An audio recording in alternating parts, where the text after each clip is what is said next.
Hey les newbies, je suis parti pour 3 km de montée. J'ai sorti le vélo d'enduro. Aujourd'hui le ciel un petit peu voilé, mais ça donne une vue pas mal sur les îles de Lérins. Je sais pas si ça se voit bien sur la vidéo. Peut-être agrandir un petit peu, je sais pas. Pourquoi j'ai sorti le vélo d'enduro? Alors en fait je vais pas vous mentir, je voulais faire mon premier ride depuis 2 mois, depuis mon trauma crânien à cause de la fourche carbone d'Amazon qui a cassé net d'un coup quand je suis allé au travail. Certains savent le résultat que ça a donné, d'autres non. C'est pour ça que j'en reparle. Donc par rapport à ce fail de matériel, je voulais voir si j'avais un peu perdu de confiance par rapport à ça. Donc ouais, comme j'ai dit, je vais pas vous mentir, j'ai déjà fait ce parcours une fois. Je sais qu'il y a 3 km de montée et puis 1 km de descente assez technique, par endroits vraiment bien technique. Alors c'est pas la première fois que je le fais donc, et la première fois il n'y a pas eu de surprise, c'est juste que vu mon trauma crânien, déjà que j'avais plus beaucoup de cerveau, j'ai oublié la carte SD de la GoPro. Mais bon, rien de rigolo ou quoi que ce soit. Oui, j'ai posé le pied 2 fois. C'est pas un parcours de vélo trial, donc on a le droit de poser le pied. Et juste poser, pas marcher, hein. Vraiment pour passer un endroit plus facilement, 2 endroits plus facilement. Mais bon, je pense pas que ça change grand chose aujourd'hui par rapport à ça. Donc à la fin de la vidéo, je vais vous mettre la descente complète parce que je sais qu'il y en a qui aiment bien voir un petit peu le ride des autres, sur quel terrain, tout ça. Mais là j'ai sorti le vélo d'enduro parce que j'ai décidé de... Oui, ça monte hein, quand même. Parler à la caméra, j'ai plus l'habitude. Et donc, je vais y arriver. Je voulais comparer ce que ça faisait de rouler sur l'enduro, mais pendant une longue période, parce que je l'ai déjà fait sur des périodes courtes, et puis prendre le cross-country juste derrière. Alors, il y a des choses qui sont bien et il y a beaucoup de choses qui sont gênantes. Mais par rapport à ça, vu que c'est un vélo plus lourd, je voulais voir si en VTT, pas à comparer avec le vélo de route, parce qu'avec le vélo de route, c'est que ces expériences ont déjà été faites, d'avoir un vélo de route plus lourd pour s'entraîner l'hiver et d'avoir son super bike pour les courses pendant l'été ou la belle saison. En fait, pour faire court et résumé, ça sert à rien sur un vélo de route parce que il a été conclu que tu vas mettre le même nombre de watts, donc le même effort, sauf que oui, forcément tu vas aller moins vite sur un vélo plus lourd dans une montée par rapport à ton superbike, ce qui est normal. Par exemple, tu vas faire un effort de 20 minutes à 300 watts avec l'un ou l'autre vélo. Au final, ça ne changera rien parce que en vélo de route, à 99,9% du temps, c'est toi qui peux choisir ton effort, c'est pas le terrain qui le dicte. Parce qu'en VTT, comme j'ai pu encore le remarquer au triathlon de Moulier-Villemartin, donc de Xterra Nouvelle-Aquitaine, il y a des endroits, j'ai beau mettre tout l'effort que je veux, avec mes 88 kilos, j'y arrive pas. Donc, on va voir ça.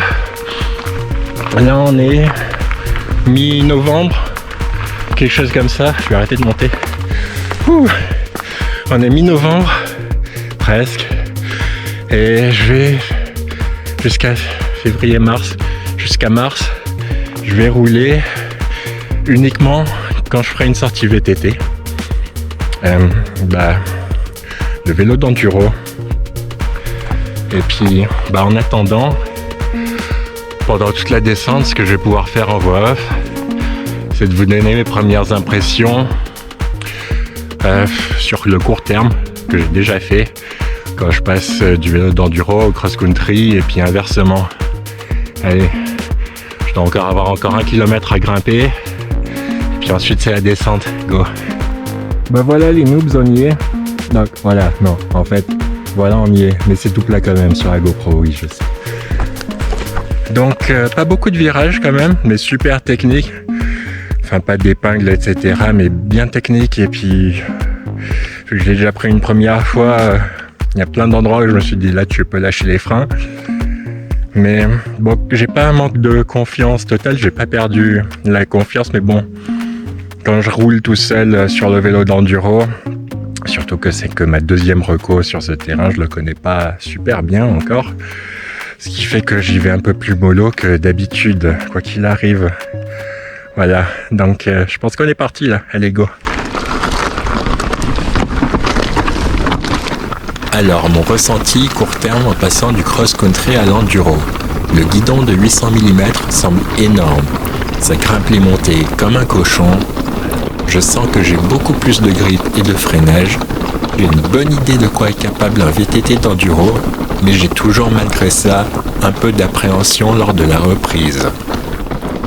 J'ai toujours cette impression que mes réglages de suspension sont trop durs, mais c'est parce que je lâche jamais assez les freins lorsque je refais mes premiers rides avec.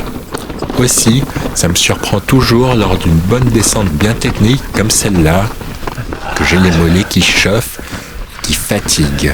Oui, je sais, c'est tout plat et très simple en vidéo. Voilà pour le court terme sur l'enduro. Pour mon passage de l'enduro au cross-country, toujours court terme, ça freine pas, j'ai pas de grip, j'attaque les passages ou autres obstacles bien trop rapidement pour ce vélo. Par contre, c'est super léger et vif. Et là, un endroit que j'ai repéré que je sauterai quand je serai plus tout seul. Mais pour le moment, non.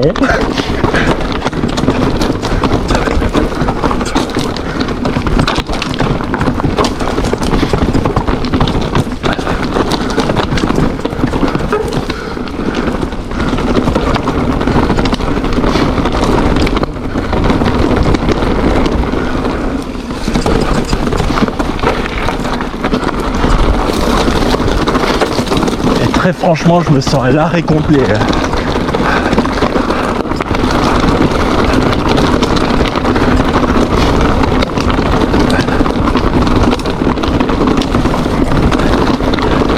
Et pour ainsi dire, j'ai l'impression de rouler le vélo d'un pro et pas le mien. Au niveau des réglages d'amortisseurs, ils sont super durs. Autant en 2020 quand j'étais super en forme, qu'il n'y a pas eu de course, que j'étais remonté à bloc et que pour une fois j'ai senti que je pouvais vraiment, mais vraiment exploiter ce vélo dans les stations, surtout à Roubion où ça reste assez naturel. J'ai pas d'image de ça, mais vous pouvez me faire confiance, clairement c'est un super bike park avec quelques modules, avec des pistes qui restent relativement naturelles. Et c'est à ce moment-là que je me suis dit, là je suis en train de l'exploiter. Mais là je suis en train de me promener avec un vélo d'enduro là.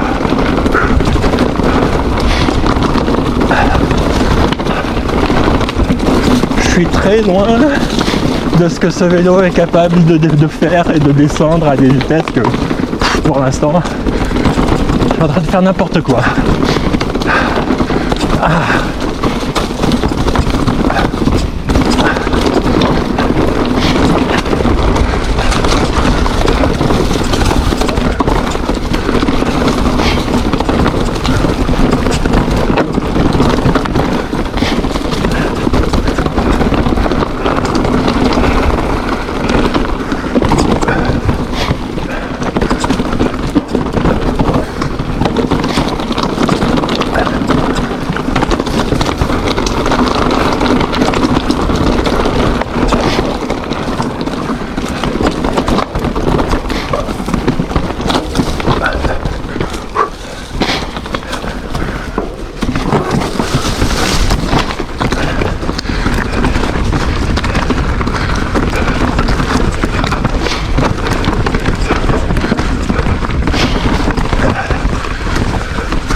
Bon, les lignes elles sont juste un petit peu plus propres que la première fois que je l'ai fait. Je vais pas vous mentir. Mais je me sens encore très loin du compte là.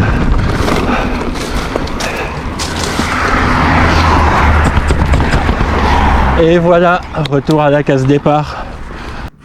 On va se retrouver sur cette expérience donc début février et mars. En mars parce qu'en avril normalement je compte aller à Xterra Malte. Donc je vais au moins reprendre le vélo de cross-country pour un mois. Et on va voir si le fait de travailler ma force principale sur un cross triathlon qui est la descente, est-ce que ça aura apporté quelque chose de rouler tout l'hiver avec le vélo d'enduro? J'ai le cardio plus à fond dans la descente que dans la montée, je crois. Même en parlant à la caméra en montant, c'était moins violent qu'en descente. J'espère que ça vous a plu et que ça vous a inspiré. Allez, tout pour maintenant. Bye.